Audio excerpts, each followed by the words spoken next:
Hello student, मैं गरिमा Sharma I study online की इस प्लेटफॉर्म में आप सभी का स्वागत करती हूँ। तो आज के इस सेशन में अपन डिस्कस करेंगे जो कोटा यूनिवर्सिटी है उसमें बीएससी सेमेस्टर फर्स्ट में फिजिक्स का जो पेपर है मैकेनिक्स का, उस पेपर का पैटर्न क्या होगा, मार्किंग की स्कीम क्या होगी एंड इसका कंप्लीट सिलेबस क्या है, सारी चीज़ें वन बाय वन डिस्कस करेंगे। ठीक है, सबसे पहले आपको मैं ये बता देती हूँ कि ये जो कोर्स है सेमेस्टर फर्स्ट का, ये आई स्टडी ऑनलाइन के एप्लीकेशन पे स्टार्ट हो चुका है। वहाँ पर आपको बीएससी में पीसीएम एंड सीबीजेड दोनों के कोर्सेज मिलेंगे। तो अगर आप पीसीएम से हो तो इसमें आपको फिजिक्स, केमिस्ट्री एंड मैथ की क्लासें मिलेगी। अगर आप सीबीजेड से हो तो यहाँ पे आपको केमिस्ट्री, बॉटनी एंड जूलॉजी की क्लासें मिलेगी। ठीक है, कोर्स स्टार्ट हो चुका है। ओके, अलग अलग कोर्स मीडियम का अलग अलग है। अगर आपका हिंदी है तो आप हिंदी को चूज़ करो, अगर इंग्लिश है तो उसको चूज़ करना। मतलब अलग अलग लैंग्वेज के अलग अलग कोर्सेज अवेलेबल है। ओके, अगर किसी भी स्टूडेंट को कोई भी क्यूरी है तो ये अपने पास हेल्पलाइन नंबर है, यहाँ पर आप अपनी क्यूरी पूछ लेना। और ये जो कोर्सेज है बीएससी के, पीसीएम एंड सीबीजेड के, हिंदी और इंग्लिश मीडियम के, ये केवल कोटा के ही नहीं है, बाकी राजस्थान की सभी यूनिवर्सिटीज़ के लिए कोर्सेज अवेलेबल हैं। End semester first, third and fifth तीनों सेम स्टार्ट हो चुकी, उनके कोर्सेज स्टार्ट हो चुके।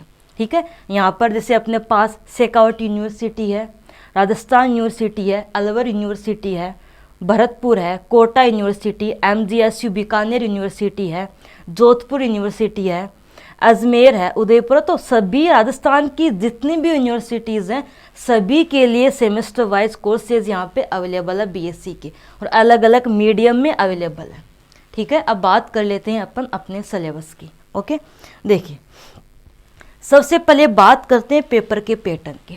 तो जो अपने पास सेमेस्टर फर्स्ट है उसमें फिजिक्स का जो पेपर है, पेपर का नाम है मैकेनिक्स। ओके, तो ये अपने पास पेपर का नाम है मैकेनिक्स।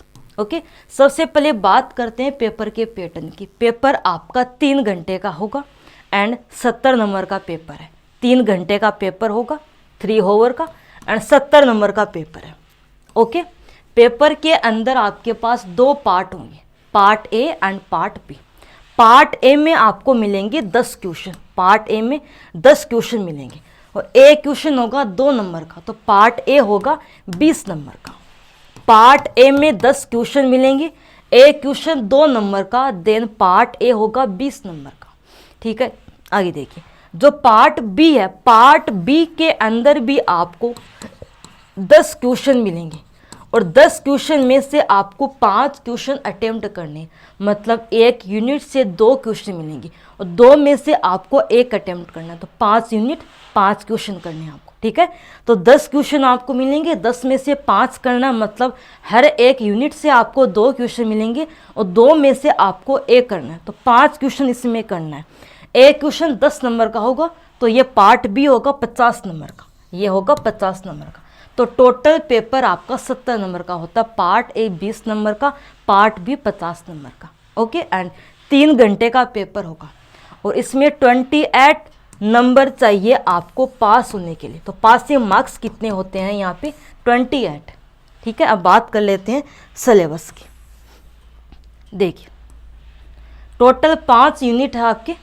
सबसे पहले बात करते हैं यूनिट नंबर फर्स्ट। इसमें एक तो चैप्टर है फ्रेम ऑफ रेफरेंस, एक तो ये चैप्टर है फ्रेम ऑफ रेफरेंस। ठीक है, तो एक तो अपने पास ये चैप्टर है फ्रेम ऑफ रेफरेंस, निर्देश तंत्र।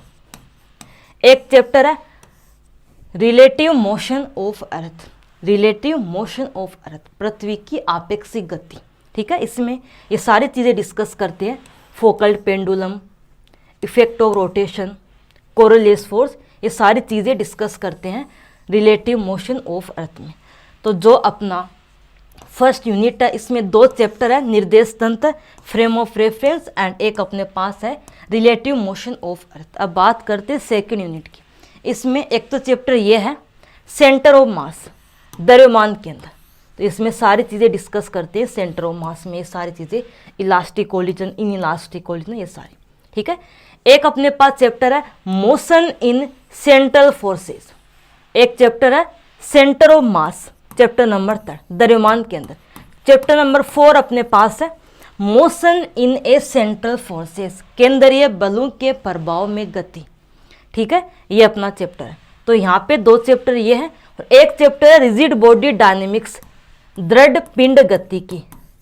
तो सेकेंड यूनिट में टोटल 3 चैप्टर है, सेंटर ऑफ मास द्रव्यमान केंद्र and motion in central forces, केंद्रीय बलों के प्रभाव में गति।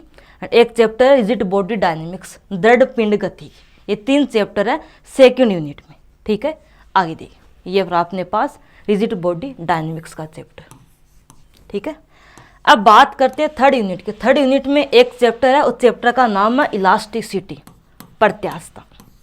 तो चैप्टर का नाम है इलास्टिसिटी, प्रत्यास्थता, ठीक है। आगे देखो, अब बात करते हैं फोर्थ यूनिट के। फोर्थ यूनिट के अंदर वैसे अपने पास चैप्टर ये एक ही है, ओसिलेशंस, लेकिन इसके अलग अलग पार्ट्स हैं। जैसे अपने पास एक तो है सिंपल हार्मोनिक मोशन, तो एक इसका पहला पार्ट है सिंपल हार्मोनिक मोशन, एक कपल्ड ऑसिलेशन, ठीक है। एक अपने पास ये है LCR सीरीज वगैरह, ठीक है। तो बेसिकली इसमें जो ये अपना चैप्टर नंबर जो यूनिट 4 है, ये कंप्लीट एक चैप्टर को कवर करता है, दैट इज ऑसिलेशन। इसी में कुछ पार्ट्स हैं, जैसे अपने पास coupled oscillator, simple harmonic motion, ये सारी चीज़ें, ठीक है। ये अपने पास एक LCR है, एक और ये अपने पास बैंडविड्थ वगैरह सारा ये एक ही है, और ये डैम्प्ड हार्मोनिक ऑसिलेशन। तो वैसे इनको अलग अलग भी पढ़ते हैं, जैसे एक अपना सिंपल हार्मोनिक मोशन हो गया, एक कपल्ड ऑसिलेशन है, damped harmonic oscillation, driven harmonic oscillation. तो ये अलग अलग चीज़ें हैं, लेकिन इनका पार्ट मेन एक ही है, ऑसिलेशंस, आवर्ती गति, ठीक है। तो ये अपने पास एक चैप्टर है आवर्ती गति, ओके। और एक अपने पास ये लास्ट चैप्टर है वेव, चैप्टर नंबर 8। इसमें वेव के बारे में सारी चीज़ें डिस्कस करते हैं, ठीक है। तो ये अपने टोटल 5 यूनिट है, इसमें 8 टोटल चैप्टर है। तो ये आपका कंप्लीट क्या है, सिलेबस है, ओके। Thank you student.